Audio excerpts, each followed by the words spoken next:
नाज़रीन, आज आपको एक ऐसे इलाके की सैर करवाएंगे जहां औसतन हर 27 मिनट बाद जंग या भूख की वजह से एक इंसान मर रहा है, जहां तकरीबन 1,95,00,000 अफराद शदीद ग़िज़ाई अदम तहफ़्फ़ुज़ का शिकार हैं।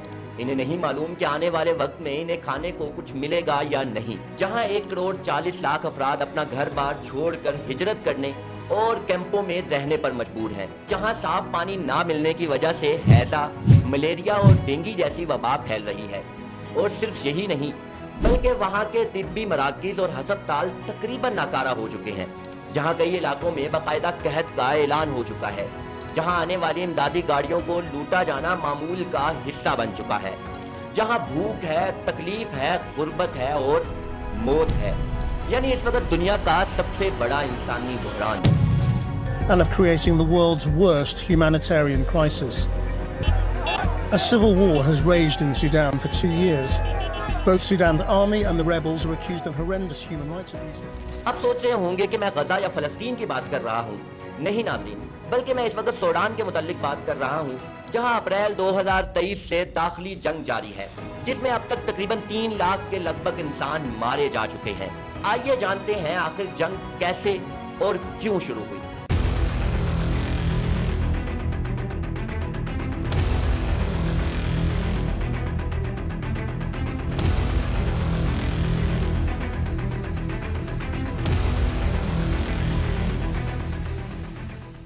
इस जंग के मरकजी किरदार 2 जर्नैल हैं। एक सूडानी मुसल्लह अफवाज का सरबराह general Abdul Fattah al Burhan, दूसरा जनरल मोहम्मद हमदान दगालू, जिसे दुनिया हमीदती के नाम से पहचानती है। और ये जनरल नीम फौजी तंजीम रैपिड सपोर्ट फोर्सेस यानी RSF की क़यादत करता है। कहानी कुछ यूँ है कि 2019 में सूडानी अवाम ने एक तारीख साज अवामी तहरीक के जरिए 3 दहाइयों से मुसल्लत आमिर उमर अल बशीर को इक़्तिदार से रुखसत किया। जमहूरियत की उम्मीद जागी, मगर ज्यादा देर तक कायम न रह सकी। 2021 में यही 2 जर्नैल बाहम शरीक होकर एक फौजी बगावत के जरिए दोबारा इक़्तिदार पर काबिज हो गए। First of all, we are declaring a state of emergency. Second, we are dissolving the Sovereign Council and removing the state governors. इक़्तिदार की तकसीम पर इनके दरमियान इख्तलाफात बढ़ने लगे और अप्रैल 2023 में ये इख्तलाफात एक खूनरेज़ जंग की सूरत इख्तियार कर गए, जो आज तक जारी है। बाहमी दुश्मनी इस हद तक बढ़ गई कि अगस्त 2025 में RSF ने मगरबी शहर नियाला में अपनी अलग हुकूमत के क़याम का ऐलान कर दिया, जिसकी सरबराही खुद हमीदती के हाथ में है। यूँ आज सूडान में 2 हुकूमतें बैक वक्त मौजूद हैं। पोर्ट सूडान में फौज की सरकारी हुकूमत और दारेफूर में RSF की खुद साख्ता हुकूमत। मगर बैनुल अक़वामी बरादरी ने RSF की हुकूमत को तस्लीम नहीं किया। अक़वाम मुत्तहिदा, अफ्रीकन यूनियन और सलामती कौंसिल ने इसे मुस्तरद कर दिया है। IMF और वर्ल्ड बैंक भी सिर्फ पोर्ट सूडान की हुकूमत को ही कानूनी और जायज मानते हैं। तो सवाल ये है कि 2 हुकूमतें होने के बावजूद भी आखिर अमन कायम क्यों नहीं हो रहा? इसकी कई वजूहात हैं। बुनियादी वजह यह है कि कोई भी फरीक मैदान जंग में फैसला कुन बरतरी हासिल नहीं कर पाया। फौज ने दारुल हुकूमत खुर्तूम वापस अपने कब्जे में ले लिया, मगर RSF ने 2 साला मुहासरे के बाद शुमाली दारेवफूर के सबसे बड़े शहर अल-फाशिर पर मुकम्मल कब्जा जमा लिया। हर हुकूमत अपनी बका की जंग लड़ रही है और अवाम को अपने ही मुल्क में अजनबी बनकर रहना पड़ रहा है। लेकिन सबसे तकलीफ दे वजह बताऊं अमन मुज़ाकरात ना होने की, वो है RSF के मज़ालिम। सिर्फ अल-फाशिर शहर को हासिल करने के लिए RSF के मज़ालिम और संगदिली की दास्तानें सुनकर रूह कांप जाती है। इस मुसल्लह गिरोह ने न सिर्फ पूरे शहर का 1.5 साल तक मुहासरा करके आम शहरियों को भूख और कहत का शिकार बनाया, बल्कि शहर पर कब्जे के बाद मासूम बच्चों, नाबीना अफराद और माजूरों तक को भी नहीं बख्शा। RSF के जंगजुओं ने फरार होने की कोशिश करने वाले निहत्थे लोगों को खंदकों में घेर कर अंधाधुंध गोलियों का निशाना बनाया, जबकि खवातीन और 13 साल तक की कमसिन बच्चियों को अगवा करके इनके साथ इज्तिमाई जिनसी तशद्दुद किया गया। ये जंगजू लोगों को नस्ल और ज़बान की बुनियाद पर निशाना बनाते रहे और मासूम बच्चों को इनके घर वालों के सामने कत्ल कर देते या तवान के लिए अगवा कर लेते। यही वजह है कि अब सूडान की आवाम RSF से मुज़ाकरात पर रज़ामंद नहीं। मज़ालिम की जिम्मेदार सिर्फ RSF नहीं, बल्कि सूडान की सरकारी हुकूमत भी है।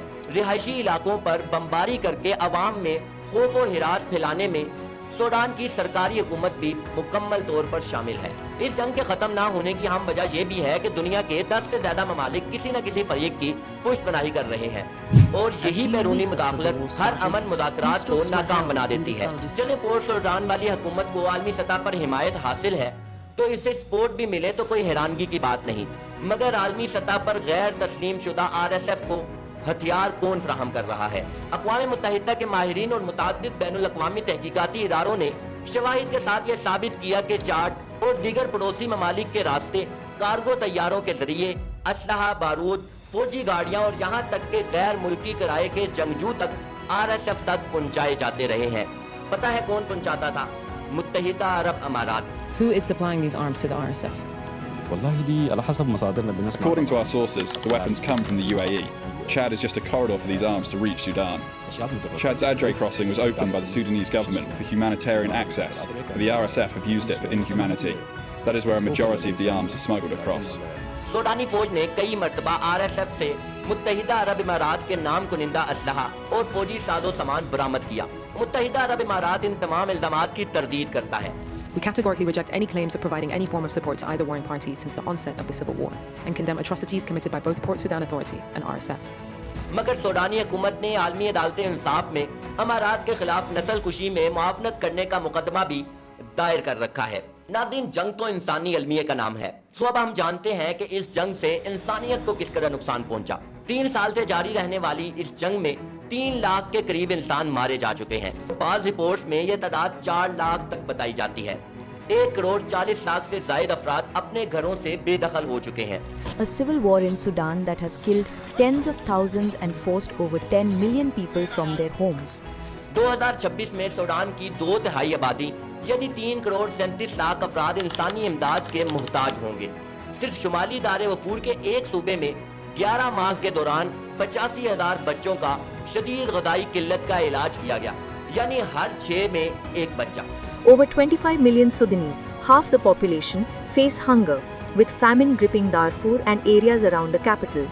The conflict has become the world's largest displacement emergency, with children dying from lack of food and medicine. कहत का सबसे पहले अगस्त 2024 में जमजम कैंप में बाज़ाब्ता तौर पर ऐलान हुआ। बाद अज़ा अल-फाशिर जैसे शहरों तक भी फैल गया। मुल्क भर के 1/3 से ज़ायद हस्पताल और तिब्बी मराकज़ मुकम्मल तौर पर तबाह हो चुके हैं। आलमी इदारा सेहत ने सेहत मराकज़ पर 201 हमलों की तस्दीक की, जिनमें तकरीबन 1858 अफराद जाँ बहक हुए। 2024 से 2025 के दरमियान ड्रोन हमलों से होने वाली अमवात में 600% इजाफा रिकॉर्ड किया गया। सिर्फ यही नहीं, बल्कि दोनों मुतहारिब फरीक इमदादी सरगर्मियों में मुसलसल रुकावट डालते रहे हैं। RSF पर इमदादी गोदाम लूटने का इल्जाम है, जबकि फौज पर सरहद पार इमदाद की तरसील में इंतजामी रुकावटें खड़ी करने का। नतीजा ये है कि जिस कौम को सबसे ज्यादा मदद दरकार है, वहां तक इमदाद पहुंचाना सबसे मुश्किल मरहला बन चुका है। एक अहम सवाल अब भी बाकी है कि इतना कुछ होने के बावजूद भी सूडान को आलमी तवज्जो क्यों ना मिल सकी। दरअसल मशरिक़ वुस्ता की जंगों ने आलमी खबरों और फंडिंग को अपनी तरफ खींच लिया। इस वजह से सूडान की जंग अपने 4थे साल में दाखिल होने के बावजूद भी आलमी तवज्जो से तकरीबन महरूम है। अल-फाशिर के सुकूत के बाद कत्ले आम, इज्तिमाई ज़ियादती और दीगर मज़ालिम की रिपोर्टें सामने आईं, मगर आलमी रद्द अमल नहायत महदूद और सुस्त रहा, क्योंकि आलमी तवज्जो ग़ज़ा पर थी या ईरान अमेरिका जंग पर। अब सवाल ये है कि अगर सूरत हाल यही रही तो मुस्तकबिल कैसा होगा। तज्ज़ियाकार खबरदार करते हैं कि सूडान मुस्तकिल तौर पर 2 हिस्सों में तकसीम हो सकता है। एक ऐसी तकसीम जिसका फायदा ना ही फौज को होगा और ना ही RSF को, बल्कि सबसे ज्यादा नुकसान आम सूडानी अवाम का होगा। सो आप बताइए कि आप सूडान के बारे में क्या जानते हैं और क्या आपको इस इंसानी अलमिये के बारे में पहले से पता था या नहीं? कमेंट सेक्शन में लाजमी बतलाइएगा।